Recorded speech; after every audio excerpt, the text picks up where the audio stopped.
afternoon and welcome back once again to COMM 360. I'm Melanie and this is Hunter. This is the second episode of the year and we can't wait for you all to hear what we have for you today. We've got a lot to talk about this episode, so let's get right into today's news roundup. Two Shepherd University Picket reporters, Ethan Baker and Kayla Blake, recently produced a video news story and article on the new Little Mermaid revamp, which has since gained a lot of attention on YouTube. They've talked about the live-action trailer for the new revision Little Mermaid, which was recently released starring an African-American actress as Ariel. The trailer has since gained a lot of praise and backlash online, with the original release receiving millions of dislikes and some Twitter users angry over how Ariel was chosen to be represented. According to The Guardian, Matt Walsh added to the controversy by stating that from a scientific perspective, it doesn't make a lot of sense to have someone with darker skin who lives deep in the ocean. If anything, not only should the Little Mermaid be pale, she should actually be translucent. On the other side, however, countless fans praised the new Little Mermaid trailer, happy that a minority is being represented in a children's movie, and adding that there is no right or wrong race to portray Ariel since she's a completely fictional character in the first place. Ethan and Kayla asked Shepherd students what they thought about the new trailer and got their reactions and feedback. Let's take a look at what they said.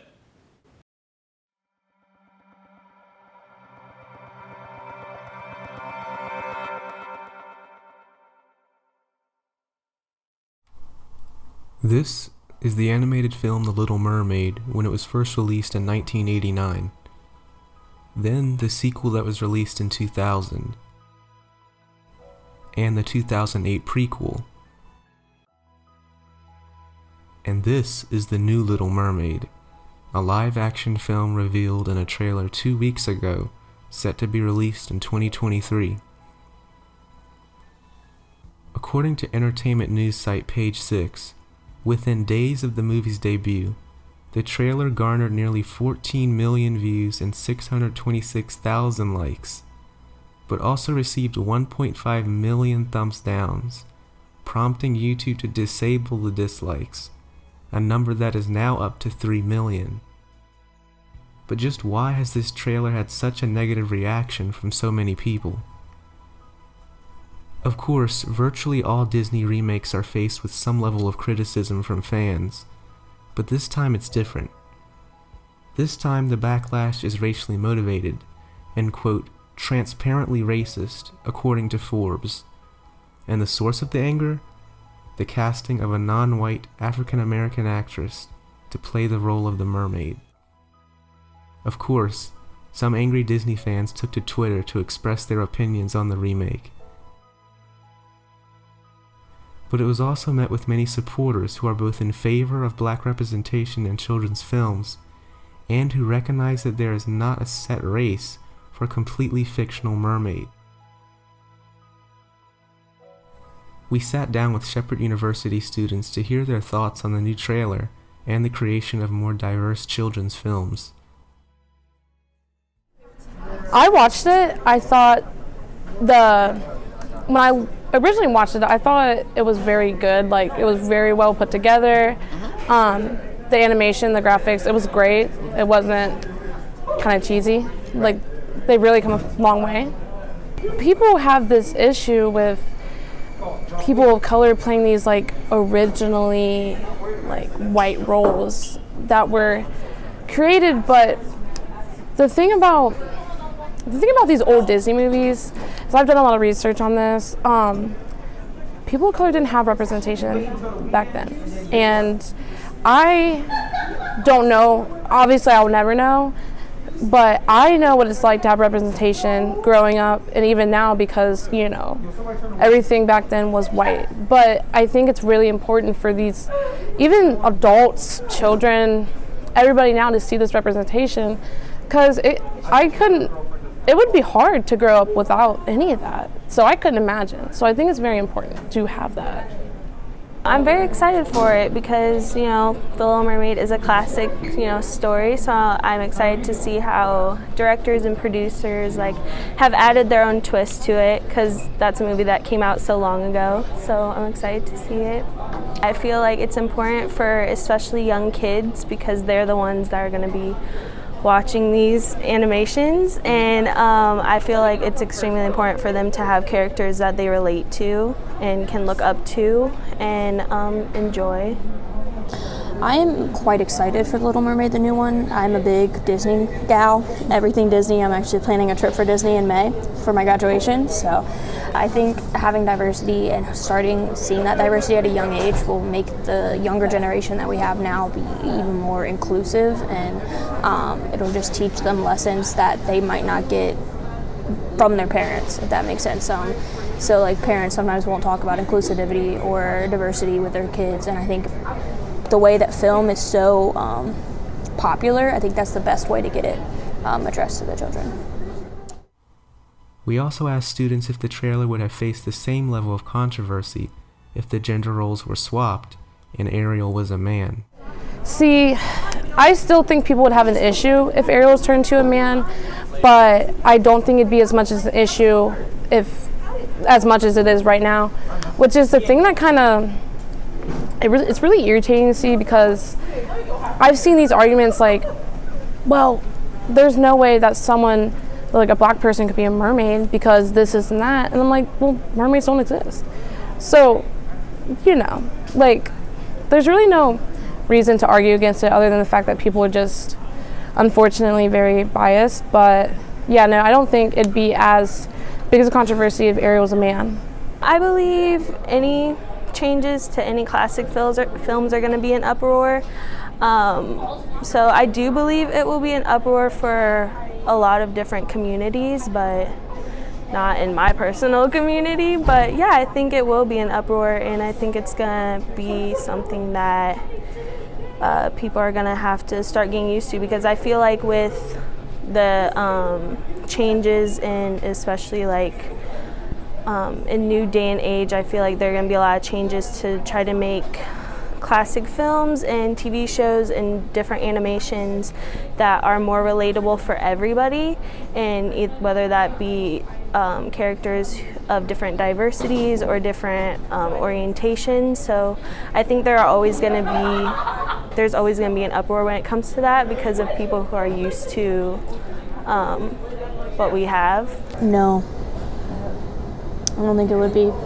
There's always the stereotype, I feel like, when it comes to women and men in film, and men are more accepted, if that makes sense, than women in film. And I feel like that's how it's been for a long time. So I feel like the controversy of the whole trailer revolving around it wouldn't be as huge. In the end, despite the trailer's mixed reviews overall, the new Ariel is here to stay, representing another step forward in minority representation in the film industry. Reporting for the Picket of Shepherd University, I'm Ethan Baker.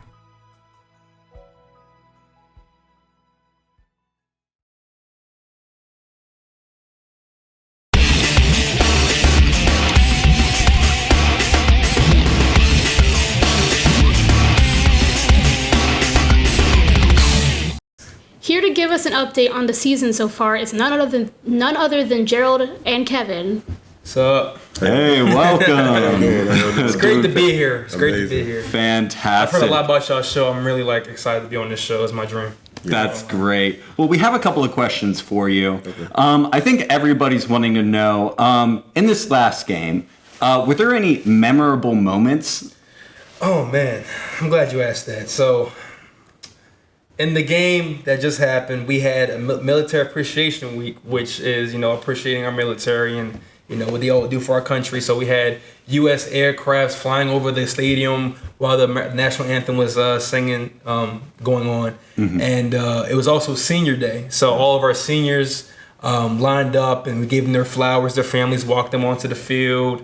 It was a really nice gesture because, they've been here for however long they've been here, and they've helped this team get to where we are, undefeated. So It was a great team effort, and that was probably the most memorable for me. Was just the military, the aircraft flying over the game, and just celebrating our seniors before the game. Right. Yeah. Like Kev said, military aircrafts and just the whole atmosphere in itself. Mm-hmm. Offensively and defensively, Shepherd University had an amazing game as they won 55-10. Just listening to that's a crazy score. The offense did amazing. It was just a great experience all around. It speaks for itself, truly. Yeah, it was fun. Yeah. It was fun. It's always a good feeling to win a game, especially by that much. So Yeah. So shout out to those guys. shout out. Well, we have a couple of other questions for you. So, who, in your opinion, is your most formidable opponent? Kutztown. Yeah, Couster. Man, 42. I feel like it's been a long season. Yeah. I feel like it's been like 2 years ago. So at the beginning of the season, we played Kutztown University. They're in Pennsylvania, like 2.5 hours away. They are by far the most formidable opponent we faced because we definitely almost lost a couple times that game. 42-35. Yeah, it was yeah. And we also beat them the year before this game to win the regional championship. In that game, we won by Hail Mary. Yeah. So this game that we came up, we won by I don't even know. I can't even explain how we won. Like it was Game Tyson Bajan threw it deep. Marlon Cook. Marlon caught the ball. It really should have been a deflected pass, but he I don't know. It was a miracle, I could say, but Yeah. But that was definitely the most hard hitting, physical game that we played all year. So sure. it was a fun game too. It's always fun, to play those hard, challenging games, but at the same time, it's not fun because you don't want to lose. Right. So yeah. Do you think that this adversity is behind you, or do you have tough hitting opponents coming up? Of course not. Yeah. Now, we're rolling into the playoffs now. It's getting crunch time. So we're getting to that point of the season where if we don't win a game, we're done for the rest of the season. So Right. it's either win or go home. So it's like And the teams are only going to get better. yeah, they're only Right. going to get better from here on out. So we have one more final season game against East Stroudsburg coming up this week. It's away. They're a solid team themselves, but we're gonna handle business as usual. So after this, we clinched the playoff berth. So we clinched a conference championship spot. So after this game, we're in the conference championship playing a PSAC team from the West. So either IUP, Gannon, or Slippery Rock, or one of those teams. So yeah, it's gonna comp only continues from here. So. Yeah. Well, with that, how many games are left in this season? You said you have the championship conference, and of course you guys are in playoffs. But how many do you guys think you have? Well, 3 or 4. 3 or 4?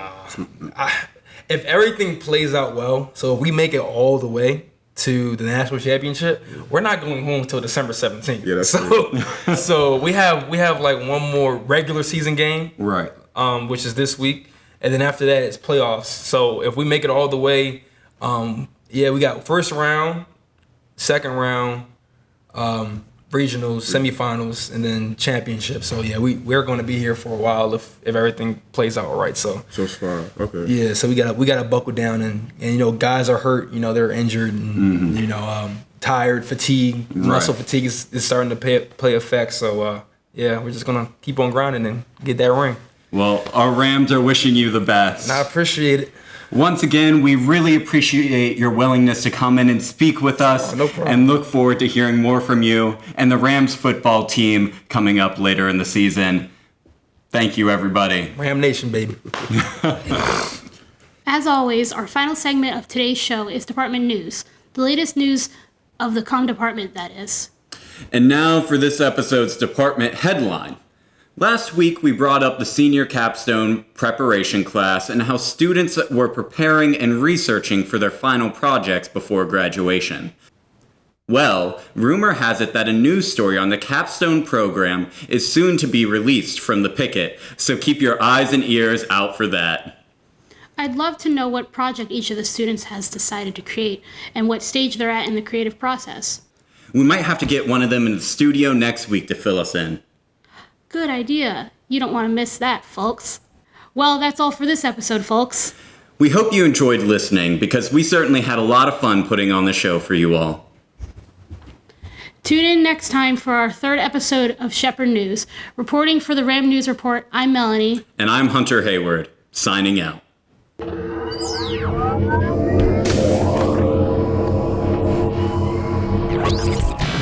you.